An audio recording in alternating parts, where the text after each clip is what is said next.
What are some underrated retro horror movies? Have you ever stumbled upon a horror film that left you wondering why it never got the recognition it deserves?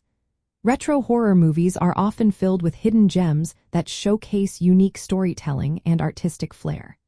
Today, we will look at some underrated retro horror films that have flown under the radar yet offer rich experiences for fans of the genre.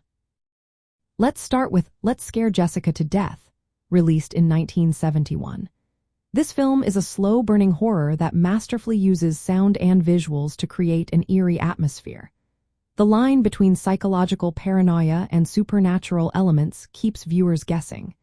Despite its artistic quality, it remains largely unrecognized outside of dedicated horror enthusiasts. Next up is Messiah of Evil, from 1974.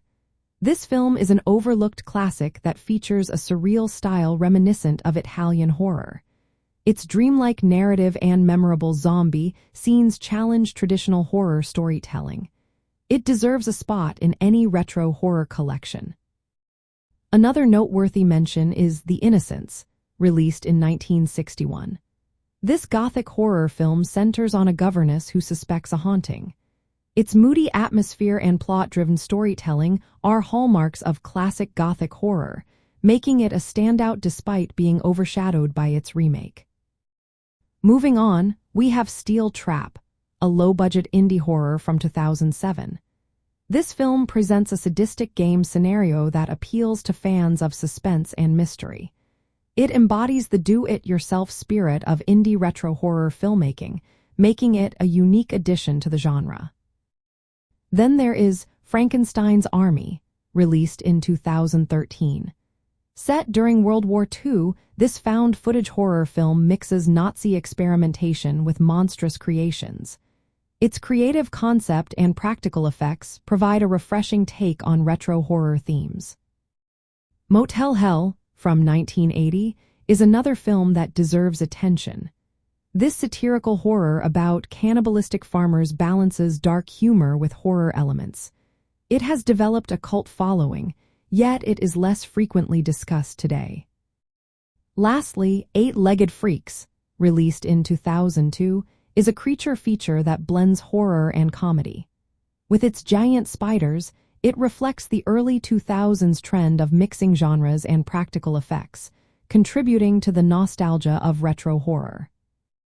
Other lesser-known films worth checking out include The Midnight Meat Train, The Haunting of Julia, and The Cat and the Canary. Each of these films offers distinct experiences through their storytelling and stylistic choices.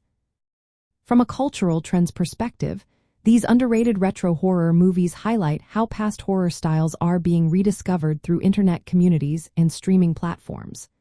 They provide alternatives to modern horror's focus on jump scares and gore. This revival reflects a growing interest in nostalgia and the aesthetics of earlier decades, influencing how horror is consumed and discussed today. For creators and fans engaging with retro culture, these films offer rich material for exploration and discussion, showcasing the creativity of horror cinema beyond the most famous titles. So, if you are looking for something different in the horror genre, give these underrated retro films a chance. You might just find your next favorite horror movie.